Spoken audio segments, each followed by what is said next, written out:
La Zona Cero. Nuestros monográficos Zona Cero con Jesús Callejo, Carlos Canales y hoy la bestia, Aleister Crowley, un individuo sin escrúpulos y además muy solicitado por parte vuestra. ¿Cómo os gusta? ¿Qué morbo os da que traigamos a este mundo del terror, a esta galería de innombrables? Bueno, pues Aleister Crowley, la verdad es que tuvo una auténtica legión de seguidores, el 666, y bueno, qué tipo tan interesante desde el punto de vista médico. ¿Qué tal, Jesús Callejo? Buenas noches. Muy buenas noches. ¿Cómo te encuentras? Muy bien. Bueno, te veo aquí con un sayón. Yo no sé si tú ya estás metido en la secta, ¿eh? Yo estoy con amuletos, talismanes, porque cuando hablamos con un personaje como este hay que estar de lo más protegido, ¿no? Hay que tener defensas psíquicas, por si acaso, nunca se sabe.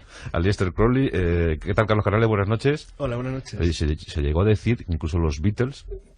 Sí, Led Zeppelin, mucho más, sí. La verdad es que ha tenido una trascendencia mucho más notable que sus merecimientos, sinceramente. Sí, porque la verdad es que, fíjate que mi opinión sobre Aleister Crowley ha ido cambiando con el tiempo por dos razones. La primera, porque, aunque me sigue pareciendo muy poco interesante lo que hizo, sin embargo sí que es verdad que me ha empezado a llamar la atención cómo pudo engañar a tanta gente, pero además de la mejor manera posible del engaño, es decir, sin pretender... Sí, porque cuando tú pretendes hacer una especie de timo, pues es distinto. Pero no, Aleister Crowley es que creía realmente en las cosas que hacía. Y realmente se consiguió crear en torno a sí mismo una especie como de extraña aureola. Sí. Que, aunque fíjate que tú lo has definido al presentar el programa como la bestia, y es verdad, y luego hablaremos de todas las cuestiones satánicas que los rodeaban, sin embargo, en el fondo no era una buena persona.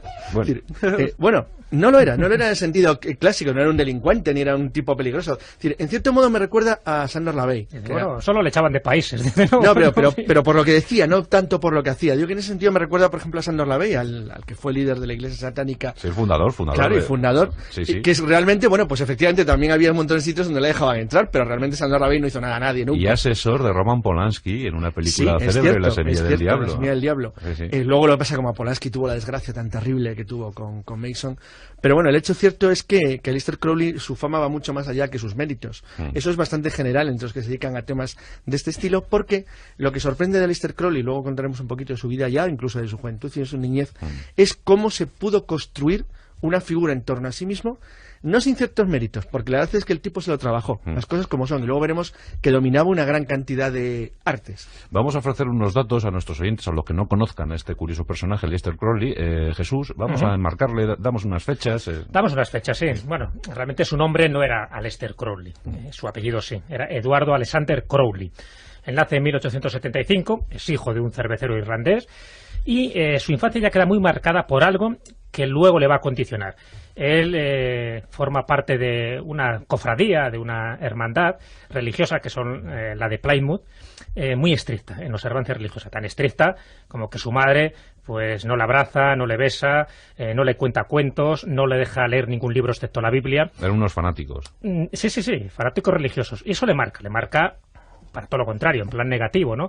Hasta el punto que reniega de su madre, reniega de su padre en la adolescencia. De hecho, su madre es el que le pone ese título de la Gran Bestia o el 666, porque le compara con la bestia del Apocalipsis. Claro, como todo lo circunscribían en términos religiosos, en términos bíblicos, pues es su propia madre la que le dice que es la Gran Bestia. Yo creo que además él, con cierto gusto, cogía este tipo de calificativos o de apodos que le ponían. Ojo, no olvidemos esto, que ese apelativo de la bestia le viene del mundo radical, son radicales religiosos. Sí. Los que le llaman así sus Totalmente. padres. Entonces esa es un poco la infancia, y es bueno tener un poco en cuenta eso, ¿no? Esa observancia estricta en la que él estuvo, bueno, pues sumiso, ¿no? Durante los años que no le quedó más remedio. Después, en la adolescencia, es cuando él empieza a hacer todo tipo de cosas precisamente para aislarse y huir de ese ambiente tan represivo, tan fanático, tan religioso. Claro. Se hace poeta, se hace alpinista, se hace filósofo, empieza a leer muchísimo, tiene una cultura tremenda, y es una persona como muy atractivo a nivel intelectual para toda aquella gente que le conoce. Hasta en una sociedad victoriana. En una sociedad victoriana, efectivamente, muy estricta,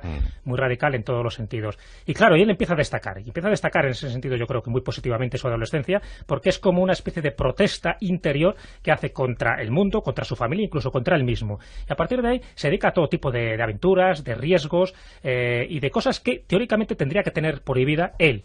que formaba parte de esa sociedad tan puritana, la de los Plymouth.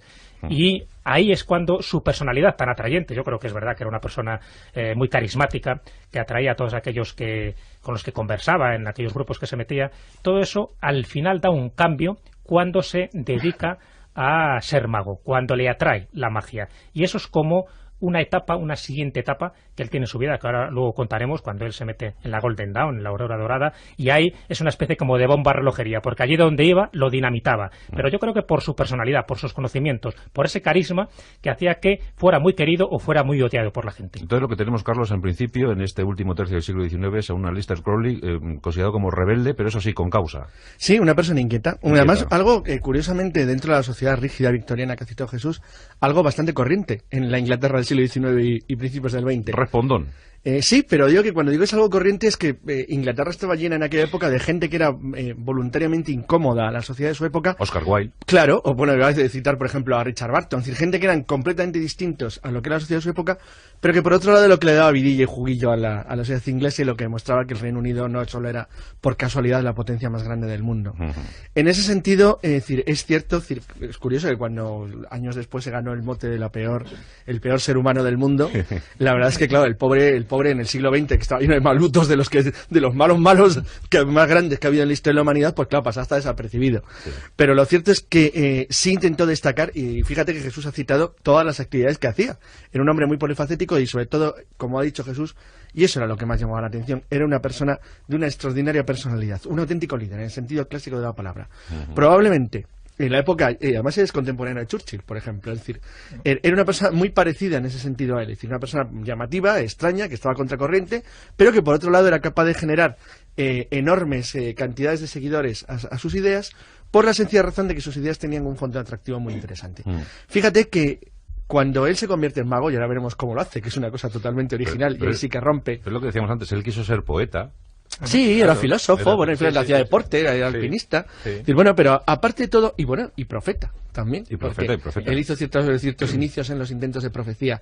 Pero bueno, antes de contar cómo se adentra en su mundo de mago, que es el que realmente le va a hacer famoso en el mundo entero, hay una cosa muy curiosa que a mí siempre me ha llamado la atención. Es decir, Jesús ha dicho que de qué forma él rompe el criterio y se convierte en algo conocido. Bueno, pues porque sostiene una frase muy curiosa que es: haz lo que quieras y esa será toda tu ley.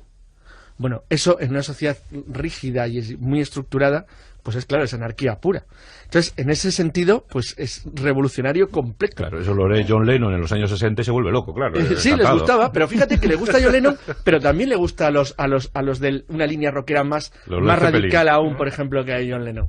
Y eso, pues bueno, el renacimiento de Aleister Crowley, al fin y al cabo muere en el año 1947, cuando John Lennon vivía, pero bueno, poco más o menos que tenía chupete. Es decir, realmente, se convierte en una persona muy conocida, más que nada porque cuando se revisa la historia de un país, pues todo el mundo, cada cierto tiempo, cada 2 o 3 generaciones, se descubre alguien de la generación olvidado, y a esa persona olvidada se la vuelve a hacer renacer. Es un fenómeno muy común, y entonces Aleister Crowley tiene en los años 60 y 70 un renacimiento asombroso.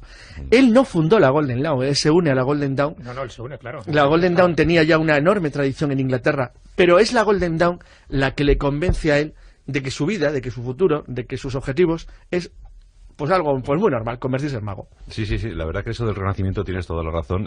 Hace poco estaba leyendo cosas sobre Leopoldo Alas, sobre el Clarín, por ejemplo. Y fíjate qué mala suerte con la regenta, que no se reeditó hasta el año 1966. La regenta estaba absolutamente olvidada, ¿no? La regenta es un libro enormemente moderno, además. Sí, y nada, fue imposible. Y la compararon en su día con Madame Bovary, ¿no? Y con su escándalo, y fíjate que no tenía nada que ver, un poco por lo menos con la carga escandalosa que tenía en la novela de Flaubert. Estuvo más de 30 años sin ser reeditada. Censurada, y porque no estaba la Inquisición, sino ya habría todo lo que pero es que hay crónicas de la época, tú encuentras que hay catedráticos de literatura que ignoraban la existencia de esa obra. Claro, pues, porque no la encontraban. Sí, es verdad, muchas veces no se sabe a lo largo del tiempo, ¿no? Muchas penurias que han tenido lo que ahora están consideradas como grandes obras maestras, porque es verdad que algunas triunfaron en su momento, por ejemplo el Quijote de Cervantes fue ya un éxito en vida, pero sin embargo otras, La Conjura de los Necios, por ejemplo, de John Kennedy Toole, solo triunfa cuando él se suicida porque ya está desesperado de que nadie le publique la novela, ¿no? Sí. O sea que bueno, hay avatares muy curiosos. Pero aquí tenemos a Aleister Crowley, volviendo al... Sí, vamos a Crowley. Vamos a Crowley, que ya lo tenemos hecho un mago estupendo. Le tenemos ya metido en la Golden Dawn. ¿Esto cuándo ocurre? Jesús? Esto, él tiene 23 años, estamos hablando de 1898. Él ingresa en la Golden Dawn, efectivamente ya se había fundado unos cuantos años antes, y el que era jefe entonces, que era Matters, ya empieza a tener encontronazos con él. Son dos personalidades muy fuertes y lógicamente tenían que luchar o rivalizar antes o después.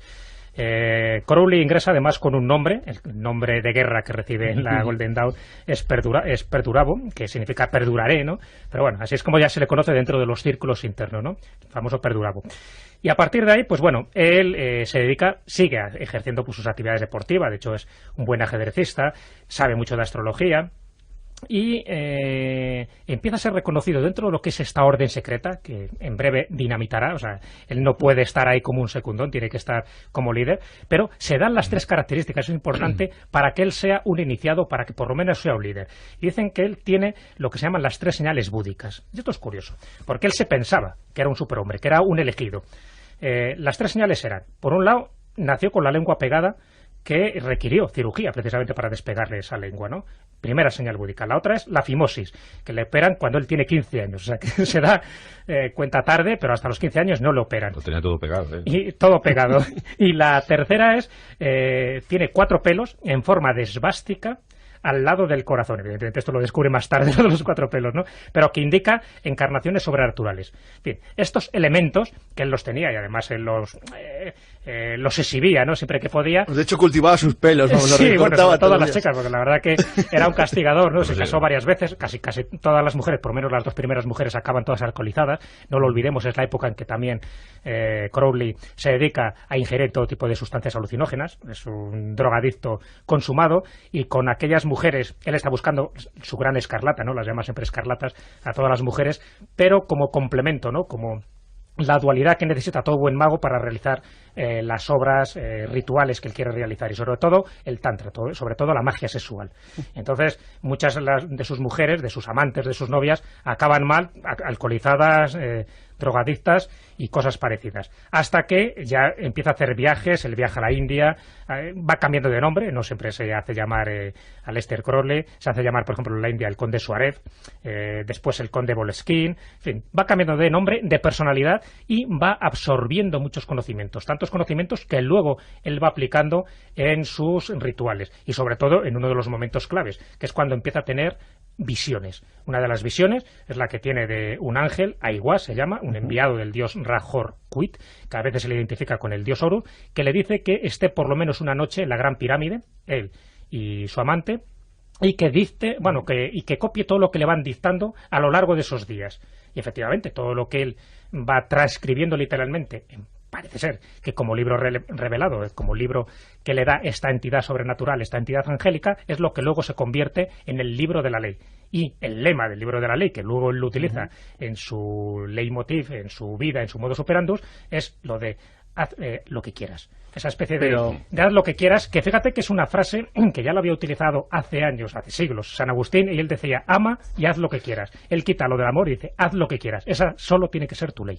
Sí, pero de todas maneras, fíjate que aun pese a eso, y lo digo porque es una persona muy seguida por algunos satanistas, y eso en el libro de la ley, el principio del supuesto ángel de Aiwass, de su ángel particular, el que la alumbra, esa especie de libro revelado, mini libro revelado, porque los libros revelados suelen ser unos tochos, y este no lo es tanto. Esto es un folletito. Sí, entonces, fijaos que se basa en el amor es la ley, amor bajo el dominio de la voluntad. Eso es un mensaje claro de todas las religiones de todos los tiempos. ¿Cuándo lo publica el libro de la ley?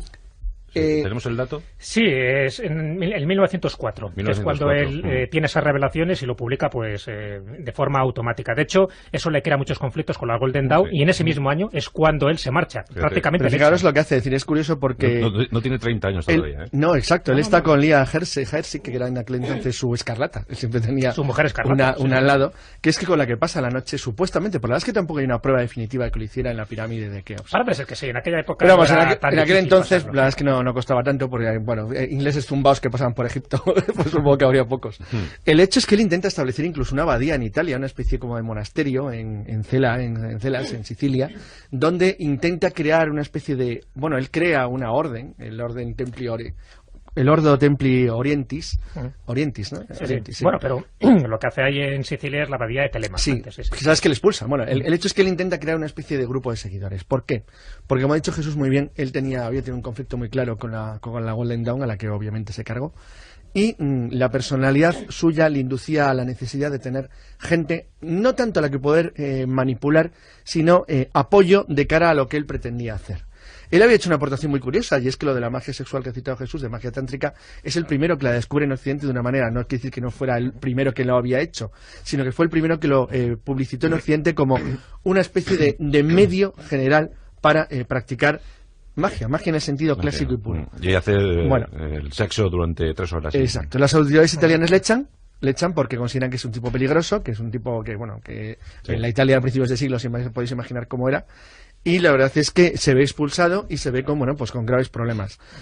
Como ha dicho muy bien Jesús, también viaja a la India, y en la India, él ya había sido entrado en las enseñanzas del yoga por Alain Bennett, que es el que le había contado cómo se podía utilizar el yoga para obtener mejoras en los estados de conciencia, mejorar su relajación y su capacidad de comunicación con las personas, lo que le ayudaba mucho a su fuerte y gran personalidad. Parece ser, como ha dicho Jesús también al principio, que debía de impactar mucho a la gente. Hay algo muy curioso, y es que en las fotografías de Aleister Crowley se percibe algo que para mí es muy llamativo. Es su extraña capacidad para variar absolutamente de aspecto. Tú puedes ver fotografías de Aleister Crowley como un verdadero caballero victoriano, fumando en pipa, vestido con traje, con chaleco, pero exactamente igual puedes tener al lado una foto de Aleister Crowley vestido de chino mandarín, y al lado de esa una de Aleister Crowley vestido de hindú, y en ambos es perfectamente creíble, en todas ellas, incluso en la de aquellos donde está disfrazado de razas que no son inglesas, como él. Entonces, el por qué esa extraña capacidad para adaptarse o para mutar en lo que estaba utilizando en ese momento como creencia o como elemento de presentación, porque de hecho era su tarjeta de visita, es una de las cosas más llamativas y curiosas de Aleister Crowley, lo que lo hizo muy famoso, y por otro lado lo que debía de ser muy llamativo, porque la gente no se reía cuando él hacía eso. Eso es muy importante. Cuando alguien logra eso, quiere decir que su grado de capacidad de convencer a la gente es muy alto. Es como el caso de Hitler. ¿Cuándo se convierte en el gran líder iluminado? Cuando está en la Golden Dawn ya empieza a convertirse en un líder, porque ya empieza a tener sus facciones. De hecho, cuando él se marcha de la Golden Dawn en 1904, al año siguiente él funda su orden. Él quería realmente ser el líder, quería ser el presidente de una de ellas, que es la Argentium Astrum. Y por lo tanto arrastra a unos cuantos miembros de la Golden Dawn. A partir de ahí empieza a ser el líder. Y empieza a hacer de las suyas, empieza a ser políticamente incorrecto. Hay unas anécdotas que yo creo que revelan muy bien esa personalidad y por qué se granjea esos dos apelativos. Por un lado, el hombre más perverso del mundo, y por otro lado, el mago más importante del siglo XX. En el año 1901, él está en México, es uno de los lugares donde también va un poco a dar sus cursos, a dar sus clases, sus rituales. En el año 1901, cuando está allí, muere la reina Victoria. Bueno, pues la noticia en principio no tendría que tener mayor trascendencia, pero él, cuando recibe esta noticia, empieza a dar gritos de alegría, empieza a dar gritos de júbilo, empieza a manifestar que hay un momento histórico importante para la humanidad y que la muerte de la reina era el fin de un símbolo humano perverso, ¿no? De una intolerancia social y de una intolerancia religiosa. Bueno, pues esto crea muchísimas ampollas, ¿no? Sobre todo en esa sociedad victoriana que le vio nacer. Entonces, ese tipo de cosas son las que no gustan nunca a sus contemporáneos, ¿no? Porque dice, bueno, vale, que ocurra determinados elementos, pero que él muestre esa alegría desbordada por la muerte de una persona es lo que no acaba de entender un poco sus seguidores. De hecho, en México también es uno de los momentos importantes, porque él dice, cuando está en México, que él había encontrado un método para lograr la invisibilidad y también un método para encontrar lo que era la llave secreta para la gran obra. Es decir, él también utilizaba todo tipo de artilugios y de resquicios para encontrar la gran piedra filosofal, la gran obra. Bueno, pues todo este tipo de cosas le hacían muy sugestivo, muy sugerente, si quieres, a la sociedad de aquella época, a sus amigos, a todas las sociedades que él fundaba. De hecho, en la abadía de Telema, en Cefalú, en Sicilia, es importante porque ahí pone en práctica por fin todo lo que él quiere, que es eso, haz lo que quieras. Es decir, amor libre, todo tipo de desbarajustes, rituales. Es uno de los que tiene como el privilegio, entre comillas, de auspiciar lo que es la magia negra. Hasta ese momento los magos nunca querían hablar de la magia negra, siempre era la magia blanca, la magia para el bien, positiva. Él utiliza la magia negra y la magia roja, que es la sexual. Y no tiene ningún problema. Pero ¿qué ocurre? Uno de sus discípulos, en la abadía de Telema, muere. hay un escándalo que se produce, no se sabe muy bien las causas de la muerte, pero parece que tiene que ver con alguno de esos rituales, y al final le expulsan. Mussolini le expulsa de Italia. Se va a Francia y también le expulsan por su conducta indecorosa, por su conducta escandalosa. Es decir, él va de país en país ya con esa aureola de escándalo que le va persiguiendo por todas las partes, hasta que le acogen lo que es la organización, la OTO de Inglaterra, la Orden de los Templarios de Oriente, y le llevan a Alemania. Y ahí está durante una temporada, y ese es su último peregrinaje, la última temporada de su vida, hasta que en 1947, ya cuando él tiene 72 años de edad, él muere. Muere por lo menos oficialmente, como siempre hay que hablar de un mago, ¿no? Pero bueno, en este caso parece que oficialmente, fíjate, físicamente. Que es curioso que hay es una medio leyenda, pero es muy interesante, que hay una como rehabilitación del propio Crowley durante la Segunda Guerra Mundial, cuando él se ofrece a Churchill, para contrarrestar los supuestos efectos de los magos negros que rodean a Hitler. Él se ofrece, es un extrañísimo acto de patriotismo que le da en un momento dado. Bueno, Churchill obviamente de estas cosas no creía absolutamente en nada, entonces le pareció una verdadera... ¿Tú crees? No, Churchill le dio igual, le pareció una verdadera tontería. Otra cosa es que, bueno, que con lo que no mata engorda, pues bueno. Que convocar a los druidas, ¿no? Sí, de verdad. No, pero es que era un juego más bien psicológico. Si hay gente que cree en eso, mejor. Es decir, cuanto más gente, como si alguien cree en los arqueros de Mons levantándose en el campo de Azincourt. Si alguien se cree esas cosas, pues estupendo. Entonces, es verdad que probablemente, bueno, sin duda alguna, a Churchill le dio igual. Pero lo que es cierto es que a él le sirvió, en cierto modo, en los últimos años de su vida, ya era bastante mayor, para rehabilitarse ante la sociedad inglesa. Es decir, bueno, la leyenda corrió rápidamente, se formó una especie de leyenda urbana en torno a lo que había ocurrido, pero bueno, le ayudó un poquito para demostrar que en el fondo pues no era el monstruo que se había pensado. No era tan mal chico. Sí, porque sobre todo en Inglaterra es cierto lo que ha dicho Jesús, lo que mueve a la sociedad de su época, hablo ya de la de finales de los años 20, a considerarle una persona perversa y extraña, es básicamente los juegos sexuales que hacía. Él era bisexual declarado, pero entre ellos en algunos casos con participación parece ser que de menores, y eso sentó obviamente muy mal. Esto, como decía mi abuela, este era un follonero. Y de hecho también estuvo en España, no lo olvidemos. Aleister Crowley estuvo en España, que también la lió aquí. La República. Y además tuvo mucho que ver con uno de los temas favoritos de Carlos, porque él, cuando está en Cambridge, hay partidarios carlistas que están recogiendo fondos y reclutando a jóvenes. Él se apunta a un bombardeo, ¿no? En aquel momento se apuntaba a lo que fuera, y al final no viene porque detienen el barco, que es enviado con armas y con municiones. Entonces, bueno, pues es detenido. Pero él, al cabo de unos cuantos años, en 1908, él junto con Victor Newborn realiza un viaje iniciático, ¿no? Recorre. Bueno, Jesús se refiere al intento del año 1900, que es muy poco conocido. Fue un intento del primer año del siglo de hacer un levantamiento carlista en el norte. Pues él no pudo venir, pero porque le retuvieron, si no, aquí estaba. Bueno, pues eso, 8 años después viene, recorre el país a pie, o sea, él se propone recorrerlo a pie con este amigo suyo, con Víctor Niebuhr, y entonces desde Bayona cruzan los Pirineos, pasan por Pamplona, se van a Logroño, a Soria, a Burgo de Osma, Aranda de Duero, llegan a Madrid. En fin, el hecho es que su compañero de viaje está hecho polvo en los pies, y al final el recorrido lo siguen haciendo, pero ya en otro tipo de carruajes y cosas parecidas. Pero aquí estuvo, y de hecho estuvo en Las Meninas, y él habló públicamente de cuál consideraba, para él, ¿no?, dentro de su punto de vista, el mejor cuadro del mundo. ¿Y sabéis cuál era para él? ¿Cuál? Las Meninas, de Las Black. Meninas. Claro. Y para casi todo el mundo.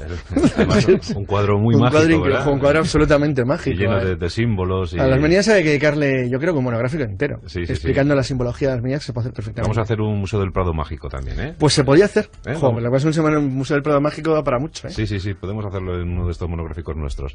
Bueno, pues fenomenal. Jesús Callejo, muchas gracias.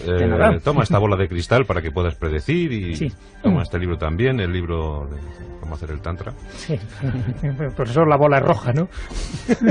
Carlos, pues para ti no sé qué darte. Toma, te voy a dar una sociedad secreta. Ay, qué cosa más útil. Qué bien.